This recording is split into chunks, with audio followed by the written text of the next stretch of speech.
최근에 개인정보 유출 사고가 하루가 멀다 하고 터지고 있습니다. 가장 최근에는 모텔 숙박업소 공유 플랫폼 기업이죠.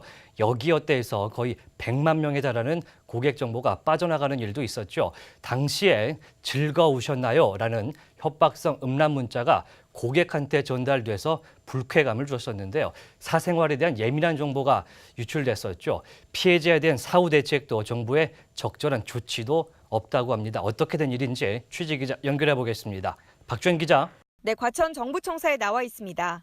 네, 휴대전화 번호 같은 개인정보들이 속수무책으로 유출됐는데 피해자 구제에 대한 얘기가 없다고요. 이게 어떻게 된 겁니까? 네, 그렇습니다. 여기어때는 지난 3월 홈페이지가 해킹당하면서 총 91만 명의 이용자 이름과 휴대전화 번호, 숙박 이용 정보가 유출되는 최악의 개인정보 유출 사고를 일으켰습니다. 숙박 앱의 특성상 치명적인 사고로 무리를 빚었지만 후속 조치와 보상을 외면하고 있는 상황인데요. 사고가 터졌을 당시 저 기업 망하는 것 아니냐는 우려 섞인 목소리도 있었는데 5개월이 지난 지금 기업은 승승장구하고 있습니다. 네, 결국에는 정보가 유출된 개인만 고스란히 피해를 입게 된 거네요.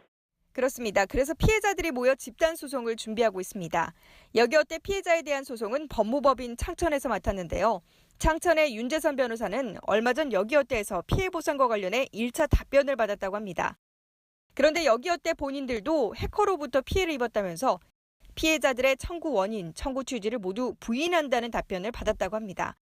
한마디로 피해 보상은 고사하고 자신들도 피해자니까 어떤 책임도 지지 않겠다라고 선언을 한 거죠. 그래서 이번 주 중에 서울중앙지법에 2차 소장을 접수한다는 계획입니다. 네, 그러니까 본인들도 피해자라서 어쩔 수가 없었다. 당시 경찰 수사도 이루어졌던 걸로 아는데요. 경찰 수사는 어땠습니까? 네, 경찰은 지난 6월 1일 중국인 해커 등 피해자 일당 4명을 검거했습니다. 수사 결과 여기어때는 상당히 초보적인 해킹에 당한 것으로 확인됐는데요. 또 여기어때는 기본적인 보안 조치도 안 돼 있던 것으로 드러났습니다.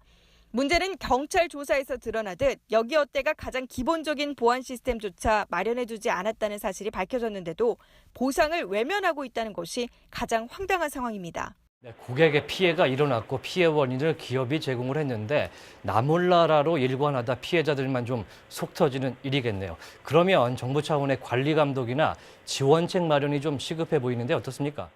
그동안에는 방통위원회 성원이 이루어지지 않아 여기어때와 관련된 논의가 진행되지 않았다고 합니다. 그래서 확인해본 결과 여기어때 고객정보 유출 사고와 관련된 사업자 의견 조회가 이제 끝났고요. 이달 말쯤 방송통신위원회 전체 안건이 상정될 예정이라고 합니다. 그럼 논의를 거쳐 빠르면 다음 달 여기어때에 대한 징계 내용이 확정될 것으로 보입니다. 그러면은 제재 수위는 어느 정도나 되겠습니까? 현재 방통위가 취할 수 있는 최대 조치는 관련 매출의 3%까지 과징금을 부과하는 것인데요.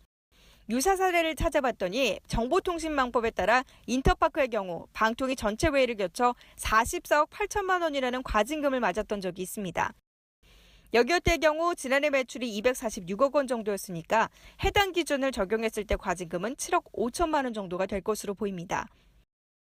하지만 최근 개인정보 보호 역할의 중요성이 커지면서 이효성 방통위원장이 개인정보가 유출된 기업에 대해 징벌적 배상제를 검토하겠다고 이야기한 바 있거든요. 그래서 첫 사례인 여기어때 개인정보 유출 사건에 어떤 조치가 취해질지는 상황을 지켜봐야 할 것 같습니다. 지금까지 과천 정부청사에서 전해드렸습니다.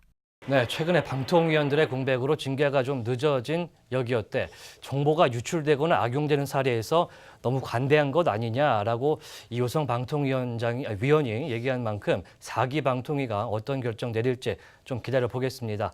네, 박주현 기자였고요.